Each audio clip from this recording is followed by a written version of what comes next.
Growing up around media, whether it was movies or video games in the 2000s, zombies took a pretty prime role. Whether you were playing some of the biggest zombie games like Dead Rising, or maybe even World at War with its introduction of Nazi zombies, or maybe you were a fan of the Left 4 Dead franchise. I always feel like looking back upon that era of zombie games, while Nazi Zombies still lives on in its own way through Call of Duty, Left 4 Dead and that style of game seems like a game that people are always asking for its return. But since Left 4 Dead 2, I feel like we haven't necessarily had one that has reached the same commercial and critical success that Left 4 Dead and Left 4 Dead 2 were able to have way back in 2008 and 2009. That combination of being able to play 4-player co-op with your friends and just mow down hordes and hordes of zombies as you progress through a story campaign is just endless amounts of fun that I always look back upon fondly. And while I never got that big into the versus side of Left 4 Dead, there was also a huge fan base based around that side of the game. Since Left 4 Dead 2 though, in 2009, that style of zombie game hasn't necessarily hit the mainstream in the same way. We've had games like Killing Floor and Killing Floor 2 try and do it to a good amount of success, or we've had games like Warhammer Vermintide, which take the same concept of gameplay and game style, but put a different coat of paint on it, which has also had pretty good reception. There was even the 2019 World War Z game that came out and seemed like it was getting a decent amount of buzz, and then kinda just seemed to fall off the face of the earth. And don't even get me started on Overkill's The Walking Dead, which I never even bothered to play because it had such terrible reviews right out of the gate.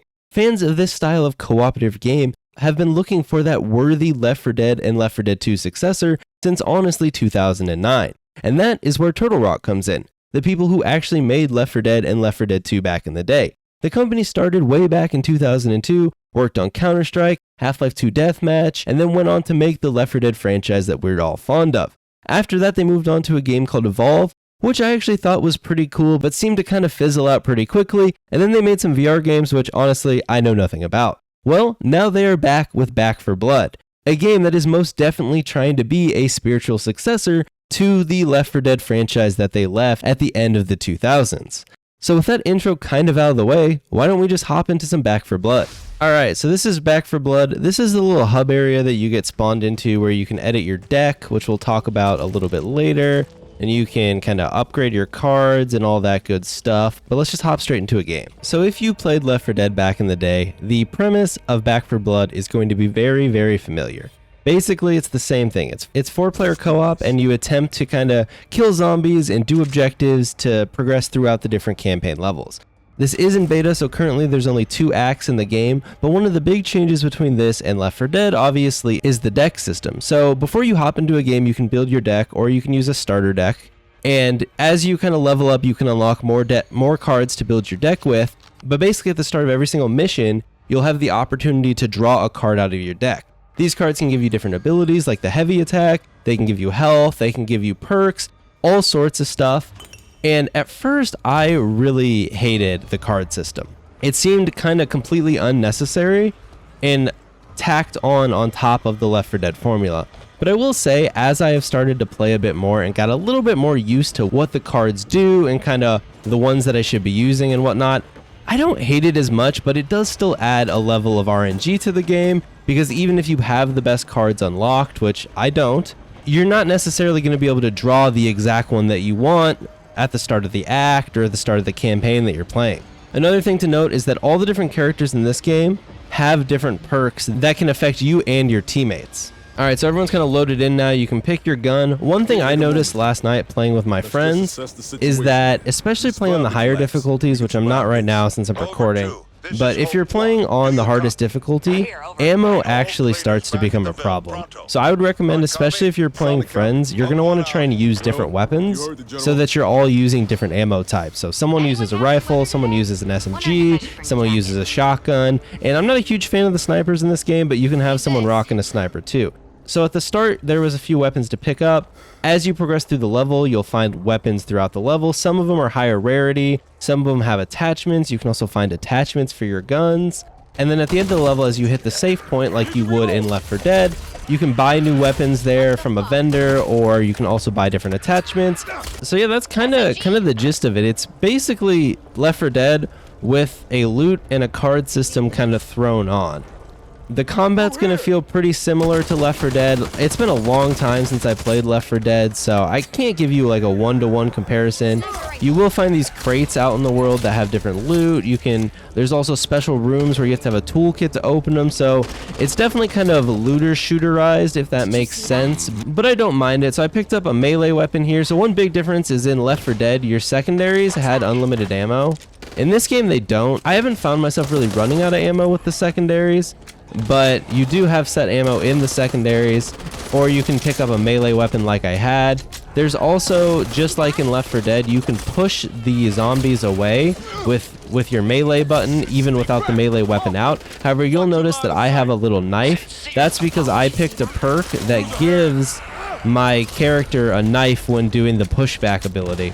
And so I really like this one because you can combo it with another card that every time you get a melee kill, you get 2 health. And that's kind of a way you can keep your health nice and topped off. And I really like that because health and ammo are your primary resources in this game. That's what you're going to be running out of a lot, and you're going to be fighting against those 2 resources as you try and progress through the levels. Other than that, like I said, right now we're playing on an easier difficulty just so I could show you guys the game without dying a bunch, but the difficulty curve in this game is odd. When we were playing on 4-player co-op on the easy difficulty, the game basically offers no challenge.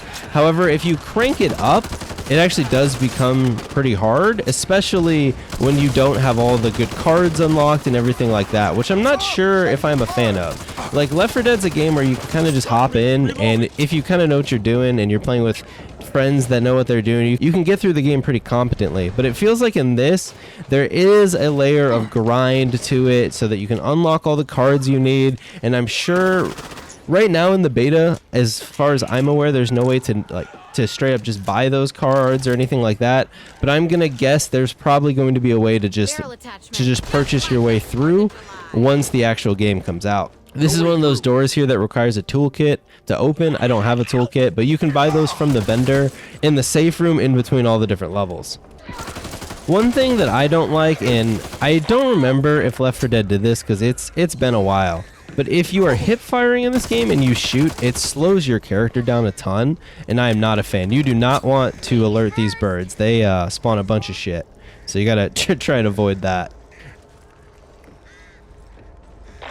Other than that, just like Left 4 Dead, you know, you have the regular zombies, and then you'll also run into special zombies here and there. There's a handful of them that we ran into last night. I'll try and kind of point them out as I hit them if we hit any. I assume we'll hit less because we're on the lower difficulties, but yeah, I mean, honestly, guys, that's the gist of it. This is the gameplay. You go through the levels. At first, I wasn't feeling it, I'll be honest with you. At first, I wasn't doing it. It felt like Left 4 Dead with tacked on stuff that was unnecessary, when maybe I would have just wanted Left 4 Dead with modern shooting mechanics and modern graphics. But as I played more, it grows on you a little bit, but at the end of the day, I still don't know, is this actually worth playing over Left 4 Dead 2? Because Left 4 Dead 2 has so much content in it now, between not only all the different campaigns and all the different levels that are in it, but also all the modded content that is available for that game that isn't in this game. And so when I was streaming this game, a lot of people were asking, how does the gunplay feel? How does the movement feel? And besides my issue where you have to like go to a crawl to hip fire, I would say the gunplay feels satisfying enough. Nothing amazing, but also nothing frustrating, if that makes sense. One thing that I find hilarious is as you kill the zombies, your characters get blood on them, and I'm playing on pretty much all high graphics. This blood looks terrible, but it's pretty funny. But your inventory has different slots. You have your main weapon, your secondary weapon, then you have an offensive accessory, a support accessory, and then a quick accessory. And then you also have all the ammo types, and then copper, which you can pick up throughout the level to buy things from the vendor in between the levels when you're back at the safe house. Oh, my teammate alerted the birds, so that's what you don't want to do. It probably won't matter because we're on low, but yeah, when you're playing on high, you do not want to alert the birds because it just makes you, even though it might not necessarily kill you, you have to use so much ammo. Oh, I scared the birds? What? What the fuck? Alright, well, we're just gonna get in here. wait for our teammates. Hopefully they can make it. This level was pretty straightforward as we kind of wait here for our teammates, but as you get further into the campaign, you'll have levels that have objectives. You'll have different spots where you have to hold at a certain spot for a certain amount of time. There's one where you have to go into a boat and plant some explosives. So I'm not all the way through all the levels in the beta yet, because I'll be honest with you guys, we were playing on the harder difficulty and we did get stuck for a little bit, probably because we're bad. But it does seem like there's a decent amount of variety to the levels. Although at the end of the day, you know, the levels do kind of just come down to shoot zombies and try to not die and progress through it. But there does seem to be a variety of objectives and things like that. So we completed the level now, as you guys saw. Now we're kind of doing the in-between levels. So this is where you can kind of see your stats and everything like that, and then you can ready up. As you can see, we have 3 continues remaining with this random group of people. If we all died, we would have 3 continues, and then after you lose all your continues, you'd have to restart. But you can restart at a checkpoint that you hit, so it is kind of weird in my opinion. As you can see, these are all the levels in the first act, and then I believe there's another act in the beta. So we just got a corruption card, so these are a card that you're going to get at the start of every level. And it's going to show you kind of like a bonus objective of sorts. So this one's complete the level with all 4 cleaners alive to earn 500 copper. So this is my starting card. Turn your bash into a knife. That counts as a melee weapon. That's the perk I was talking about earlier in the video. And then now here's where I'm going to draw my card for this level. And so I'm probably going to go with this one here, the heavy attack, which is going to allow me to do stronger attacks with my melee weapon, which is going to increase the damage by 100%. This is pretty much the only card that I've unlocked so far after about 4 or 5 hours that actually really does anything besides health regeneration or just stat upgrades. Okay, so we're in the safe room now. Once all my teammates pick all their cards and everything like that, we can use the vendor here to buy some different stuff, so I'll make sure to show you guys that. All right, so everyone's in here now. So this is the shop. You can fill up on health, you can fill up on ammo. And then you can also buy some different attachments for your guns, along with, if you wanted, you could completely buy a gun, and then you can buy all the different accessories that we were talking about earlier. So I'm going to buy a toolkit in case we run into one of those doors, and then I'm just going to buy a first aid in case I need to heal. And then you can pretty much just get going. It is really satisfying to headshot these zombies, I won't lie. There is a stamina meter in this game. The stamina meter is going to affect your sprint and your melee. Oh, here's an ogre. He's like one of the big ass enemies that you fight. Where are these freaks coming? Oh, okay.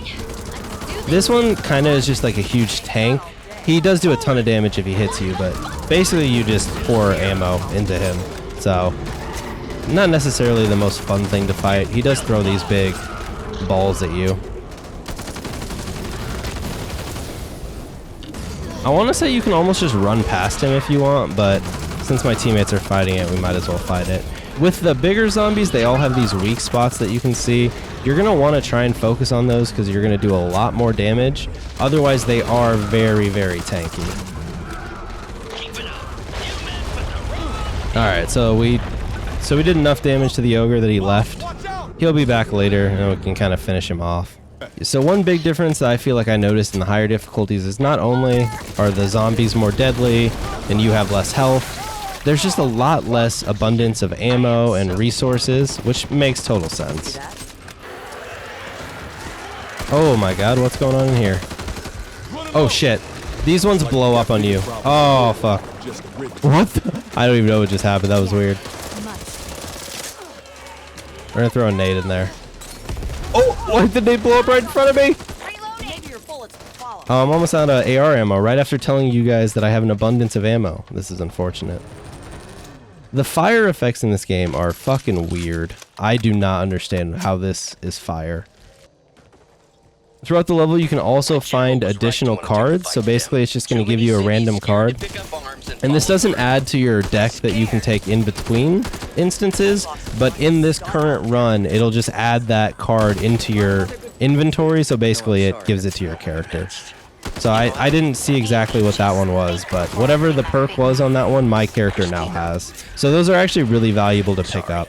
You'll also occasionally find ones that have more of an effect or something like that out in the level, but usually you have to use copper to unlock those if you want. Oh, he's back!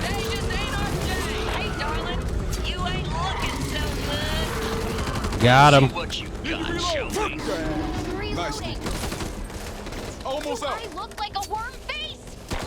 I think the banter between the characters in this game, I won't lie, leaves a little bit to be desired. It gets pretty grating in my opinion, and also I've noticed if you're repeating levels, sometimes they'll say the same line, which makes sense. I mean, they can't have an infinite amount of lines, but it just makes it even more grating.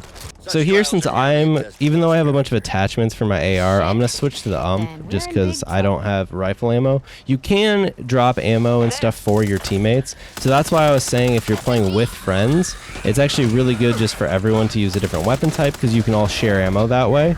Whereas this current way where I'm not really communicating with my teammates, I'm just kind of using whatever I can find. You can find these heal stations on the wall where where usually it costs 400 copper, but sometimes the first time is free. So that's a way you can heal during levels other than just med kits and whatnot. Okay, so everyone's here, close the door, finish the level. And yeah, that's pretty much the gist of the single player levels. Like I was saying earlier, as you get further into the campaign, it seems like the levels have more varied objectives. These early levels are just pretty straightforward. So we hop back here into the hub. I'll just show you guys some of the stuff that you can unlock and everything here. This guy lets you build your decks if you want. You can, add the different cards. So I've added the cards that I think are useful. Obviously, you guys can do what you want. These red cards are your starting cards. So I think you're guaranteed one of those at the start of the game. So like, since I only have the combat knife as a starting card, it always gives me that. I don't know if that's the meta but that's kind of what I figured out last night. Over here, you can talk to this guy. These are your supply links. This is how you're going to unlock more cards. I imagine eventually you're probably going to be able to buy your way through some of this stuff because you use the points, these supply points that you get from completing the missions to unlock the different cards throughout these. Before you unlock these three, there's a basic one, and I've completed the basic one and now I'm on to these. I'm sure as the game goes on, they'll continue to add more and more of these. Besides that, that's pretty much the hub for now. There's a shooting range over here where you can test out all the different guns in the game, which is kind of cool. I kind of like that. It's nothing special, but it's a nice touch to have, in my opinion. You just shoot at the little things. It's kind of funny if you're in here co-op, because if you're in a co-op lobby, everyone loads into this little hub area. In here, there's no friendly fire, but when you get out here, there is, so you can shoot at your friends. So that was campaign in the hub area. Why don't we try and hop into versus? I honestly haven't played versus yet, so I'm not even sure if it's working in the beta. So we'll see if it works. Oh, yep. All right, sweet. So this is my first time playing versus in Back 4 Blood. All right, so this is the versus. Like I said, I've never played this before. As I was going through it, you do have some starter decks, and there are a lot of cool cards that I have not unlocked yet. So kind of a sign to things to come, I guess. For me, Left 4 Dead was always more about the co-op campaign anyways, but I know some people were really into the multiplayer side of it. So it looks like in this, the goal is just do Swarm, which is just to live as long as possible. To me, the core multiplayer of Left 4 Dead was always the versus campaign, where you took turns going through the campaign, and then the other team would be the zombies, and you'd get to play the cool different special zombies, and you'd try and stop them from getting through the campaign. I honestly have not followed this game enough to know if that's something that they're adding, but if they're not, they definitely should, because this just seems like a round-based horde mode, which, don't get me wrong, can be fun, but not necessarily what I remember from playing the Left 4 Dead multiplayer, even though I'm pretty sure they had a mode just like this. Alright, so this guy right here is probably a real person. Maybe, I assume. My guess is all the special zombies are people, and then all of the... Oh my god, I just got yeeted.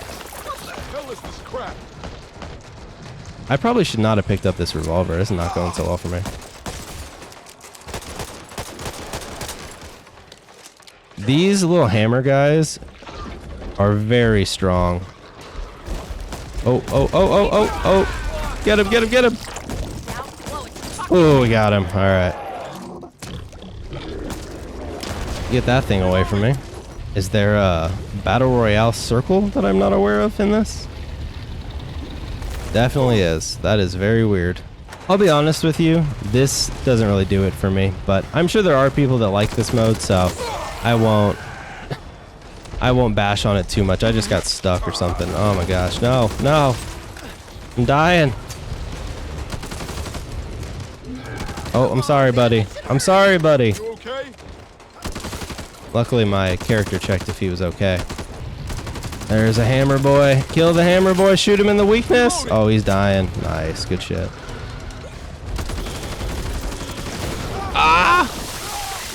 I'm so close to dying. I'm so dead. I'm so dead.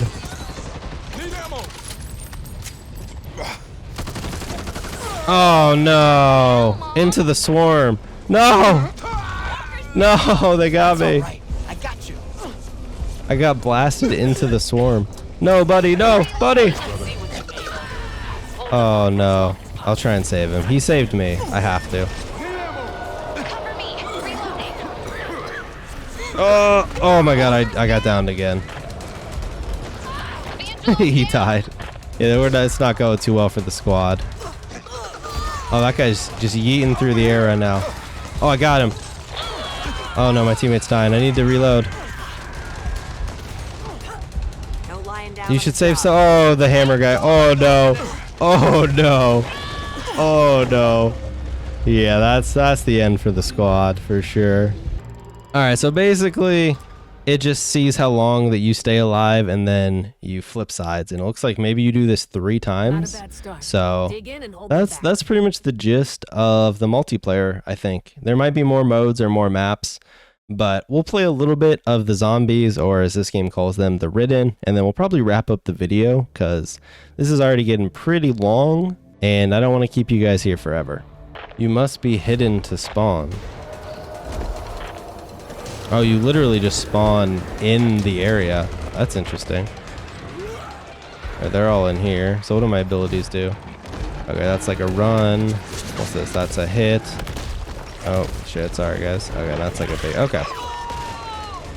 We'll do a little run. Okay, he's also playing a hammer boy.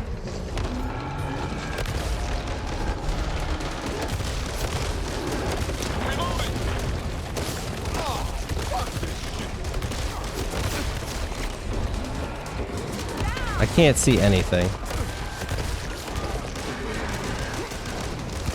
I am dead. Alright, we're gonna wait for this guy and then we're gonna go in. Oh wait, they're resin right now. Shit. No, I meant to run in. Oh man.